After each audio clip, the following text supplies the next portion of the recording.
Hello and welcome back to some more Hyperdimension Neptunia Re buff 2. On this particular bonus grinding episode, we're going to be tackling a few areas because it's kind of like another quest of self-discovery. It's been a very long time since I've grinded in this game at certain points in time. I don't want to overgrind, I just want to see if I can find certain discoveries and what not, because the main way to grind in this game is when you get certain plans. So first and foremost, we're going to be trying out the World Labyrinth. And we're gonna gauge how fast we can obtain XP here. Now, obviously, to obtain XP relatively quickly in this game, you could just use, for example, the Super XP plan with the Gaha Anime Sword, or Pippin, whichever one is your preference. But, for those, such as myself, that might refrain from doing so, there is always the option of looking for alternative grind spots without needing to overpower them with completely broken equipment. So, we're going to be attempting the Phoenix. Now, what Phoenixes are most commonly known for in Neptunia aren't so much their damage, it's more so the fact that they like to regenerate. They do have pretty high damage, they're not nearly as threatening as dragons when it comes to that in that regard though. It's just annoying because they regenerate health. Which is why I generally tend to avoid them. They're not the best grinding spots, this is just me showing it as an example as to why. Maybe eventually when you're able to burst them down with high damage, they can be pretty good. Because generally, like dragons, they give a good amount of experience. It's just, they regen, so it gets a little bit annoying. Now this particular Phoenix can also lower strength and vitality, which is rather unfortunate, so it's even more of a bother to take down. So I'm not even going to bother buffing vitality here, because it debuffs us, it's going to be all for naught. Now, the only reason why I decided to do the AoE strength buff is that I mostly want to use red and IF for damage. Now, we can attempt to poison it, but Phoenixes also tend to resist that, so it's not the greatest experience. As you can see there, my strength and vitality have been lowered. Lovely, isn't it?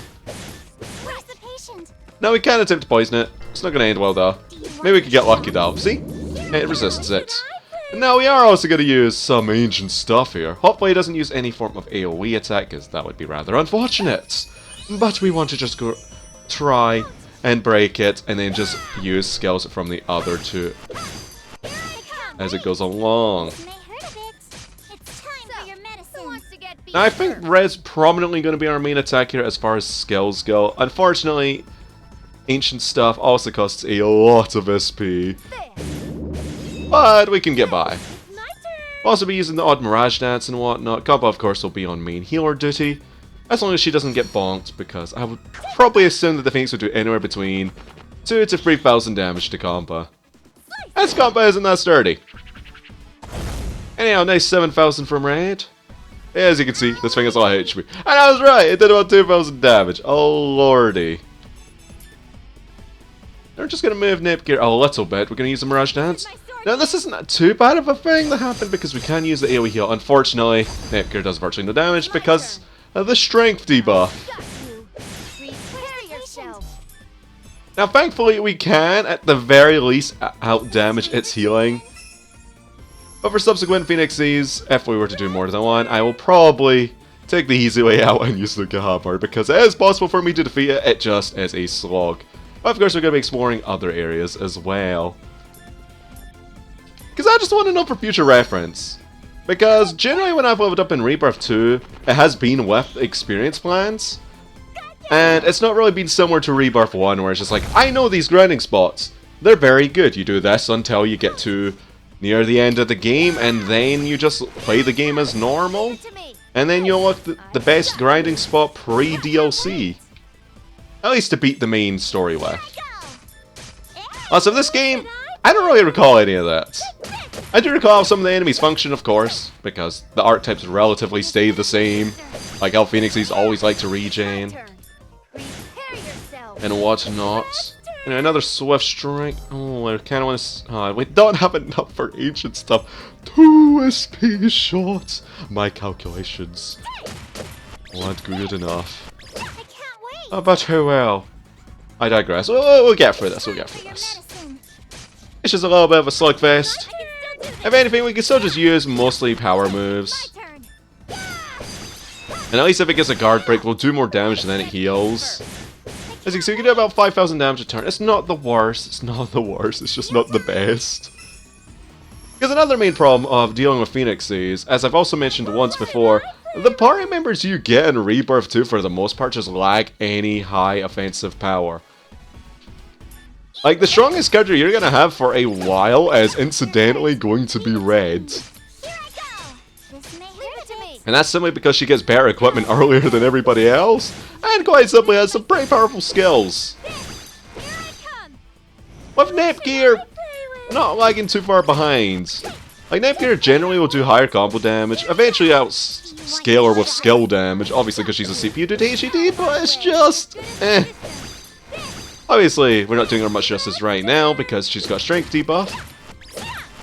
But as you can tell, she would do higher combo damage had she not have her strength lowered.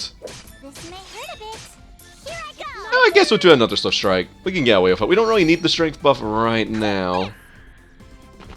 But even without the strength buff, this is still going to hit pretty hard. I would guess anywhere between 5,000 to 6,000. Close! That's something! Lord! Don't attack my Reds! Now, unfortunately, Red's offensive prowess has also been lowered. Now, we can also use magic with IF. I believe the Phoenix's mentality stat is decently high, though. So they're pretty resistant. Oh, it has a cleave. That has been a while. Then again, most dangerous enemies have some form of cleave. Now, you're also going to see in a little bit that this was not worth it at all, experience-wise. Well, it can't have it, though. Yep, only 1,700 XP. We could easily kill the enemy in mid-company for about 700 XP and much less span of a time. Anyhow, we're going to try and see if the Fenrir is worth it, because for reference, we're going to quickly leave and enter this dungeon. As I did say, it was the World Labyrinth. And we are going to bonk a random pack of enemies and just show how much XP they give. Just then you get a bit of an idea as to how much, you know, of a difference it makes. For example, we can get through these decently well. Now, generally speaking, it's just a better idea to move on with the story. But you probably don't need to use Delphinus either. But that's about 500 XP a pack. What, one turn? That's pretty good. That's pretty good. Anyhow, the other area we do have, or areas, we do have Endless Zone. We do have Endless Zone. I don't think that's too good, though, for us right now. I actually can't remember if the Fenrir there is threatening at all. There is a nice Fenrir. That's pretty scary. Not gonna lie. Fenrir's always been pretty scary with the breath attacks, though. They're just kind of like the early game dragons. But they don't have dragon raids. Because Dragon Raid be Dragon Raid. It's just broken, okay? It's just broken. We did not get a simple attack. Lord. It's not really combo that gets affected. So we're going to just do a little bit of defensive play here. Or should we? No, raise some tech. Now, I'm not sure if this one's going to outright wreck us. Probably not due to the turn order. That's also a good way to actually tell whether or not you're going to get wrecked. If you're slower than it by like all your party members slower than it, unless if you have like agility equipment, you will probably get wrecked. I'm sorry. I'll be serious now. Either insufficiently leveled or something like that, or maybe it's just a really fast, dangerous enemy. Now, I don't remember if this one has any debuffs, hence why I'm not buffing with Vitality right now. I don't think it regens. Yeah, it doesn't regen health, it only regens SP. I'll patch you up. I'm expecting an Ice Breath attack, though. It's obviously going to have a cleave as well. It is a Fenrir. Wait, did I have paralysis? Now, I believe we also have the possibility of poisoning it. It's just, you know, doing so. Now, this is not a good position for Red at all. So we need to move gears a little bit here. And then we're going to try and poison it with IF. Yeah, we can poison it. It's not a Phoenix. And we're going to still try and break it. Even though the poison status is a little bit redundant, I just really want to break it. Stand back! Butt bump! Yep, it does have an Ice Breath. Of course it does. As long as you position properly, it won't affect more than one party member at a time, though. And preferably it would hit Nepgear. That does actually lower intelligence, which is actually a nice contrast to the Phoenix that we fought earlier. Unfortunately, it's not too useful for it because we don't really use magic. Besides IF. And even then, it's not the best. Oh, and it also has a storm attack, eh? That's probably its strongest move, judging by the damage. Or it could just be it was on combo. Fenrir enemies are also the type that I don't generally fight too much either. So whatever information I have about them is relatively limited, other than the fact they have breath attacks, sometimes they have status, and that's it really. I mean, you can say the same about, like, virtually every enemy. Oh, can that skill seal? Oh, no, that's like a debuff. We're gonna try and poison you again. I would appreciate that. Nice. Poison always helps speed things up. Oh, I ain't guard broken. You know what? We're just gonna guard here. Nice.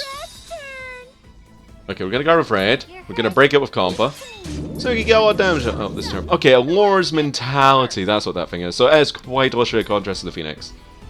Except much easier to defeat because it doesn't reach in health. So let's just do a Demon Flame here. It's gonna hit pretty hard. And then another Swift Strike because we don't have anything else. I really do want to get Red's new moves though. I can't remember if they're quite powerful though. I know that she's got, well, not a lot, but moves with high hit count. So she's pretty good for building EXE drive. Anyhow, let's finish up this off with Gearsy. And just slap the dog. And now let's just compare the experience that we got. I would say it would be roughly similar. No, it's way more. No, our power. Well, there you go. 3.4k XP from the Fenrir. Almost 3,500 in fact, and it's substantially easier. The Phoenix, quite simply, isn't worth it. They do about the same damage. Level up, level up. Oh, it has still 25. Oh.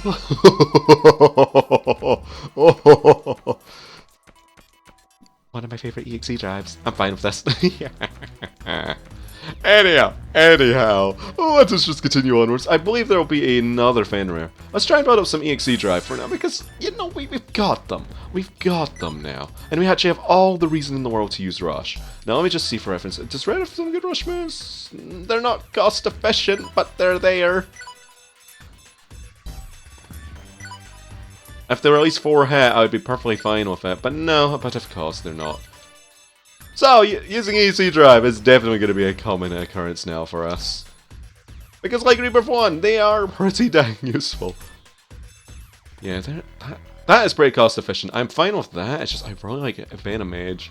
Because when it works, it works. I think we'll just get rid of power now for IF and just make her a Rush break focus character right now. I think that's a pretty good idea.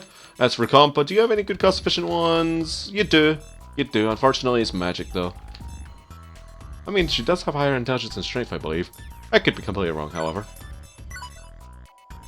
Get rid of some Shot Splash. I rarely ever use power moves for you anyhow. I mean, it has 30 power. This has 21. So, it's not like she does too much damage. I would love to get some better rush moves, though. I mean, I'm pretty sure. Yeah, you have some good ones. You have a 5-hit one. See, that is really good. That is like a 10-point ratio. So I may actually have a reason to use Broccoli after she gets an actual offensive move because, I mean, she still doesn't have an actual offensive attack. Yeah, I could use her instead of Compa, but Compa is just so cost efficient and actually, I don't know, has range. I do like Broccoli though. Once she gets her skills, she is a pretty good maker. So we're about this EXE drive here. I actually didn't intend to have this all but longer as it was. I honestly forgot that you got EXE drive in 25 in this game for certain characters. I'm pretty sure you don't get it for gear though. I could be wrong. I could be completely and utterly wrong. I could be thinking of a completely different skill. I probably am. And if we do get Celestial Severance, then that'd be amazing. Also, I just realized I was completely wrong about the Desu thing a while back. It's just, it is. Because that's why there's Kawaii Desu. I mean, then again, at the same time it could be just cute, yes? But, I mean, it makes more sense for it to be, it is cute. Dang. Better get into some of my Japanese words. Ooh. It's not my forte. It really isn't. I know some of them, and that's about it. I do appreciate the language, though. The land of the rising sun is indeed interesting. But I will never be able to decipher their writings. You got some big ones to face me. Oh yes, it does. I mean, are you sure it's a dude though? It could be a female pupper. A little big old pupper. Alright, so we're just gonna tech buff Red this time, because I prefer not to miss the EXE drive. And then we're just gonna buff our strength with just try and break it and then use an EXE drive. I think that's a great idea. And if Gear does end up not getting her EXE drive at 25, I might not get 25 on screen though. But if she doesn't end up getting it, then that will confirm one thing.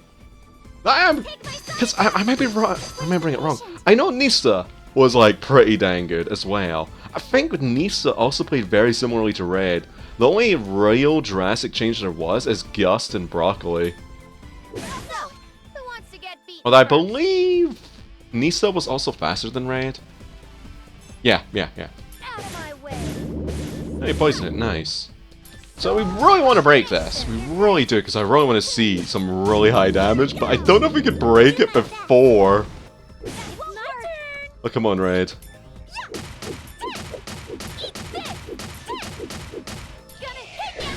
I really want to break ya.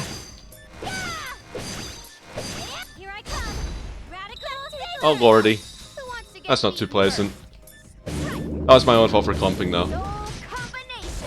Should have the shrink buff for a good amount more time. I think maybe another turn after this? We'll see, let's see. It's still shrink? Yeah, still shrink. Just about a more EXE drive page. Anyhow, we might be able to even use Broccoli's on screen, although we have already seen it in a previous playthrough. But why not show off here too? Oh lord, that is a cleave and a half. Right, that is actually pretty scary. But it won't be scary for long. Because that's broken. And we have the possibility of doing an AoE heal of comp, of course.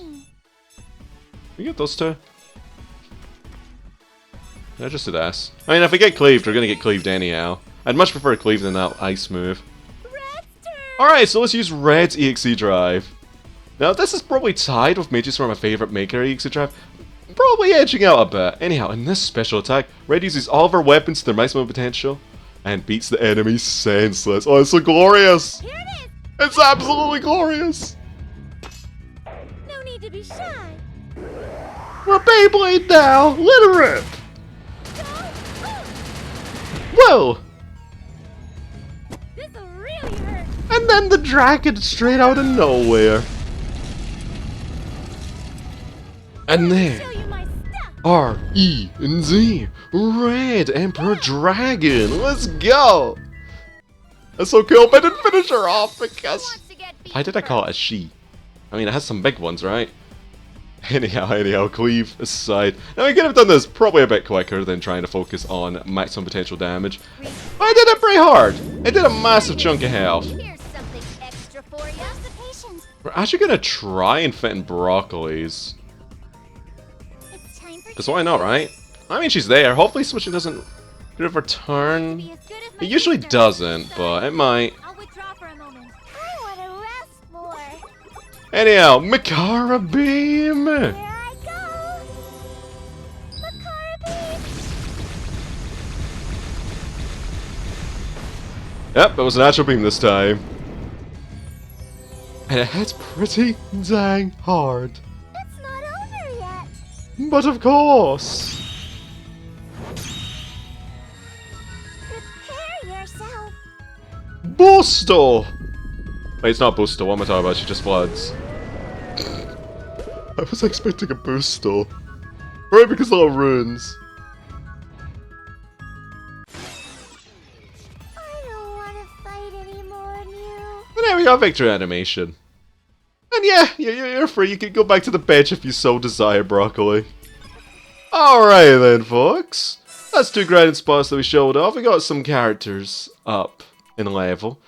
I might do some more off-screen grinding. I might not. I might just get them to 24 or so. And then we can confirm on-screen in a main episode. I think that'd be nice. Anyhow, as always, thank y'all for watching this bonus grinding episode for Hyperdimension Neptunia Re Buff 2, and I'll see you all next time with another main episode. Ta-ta for now.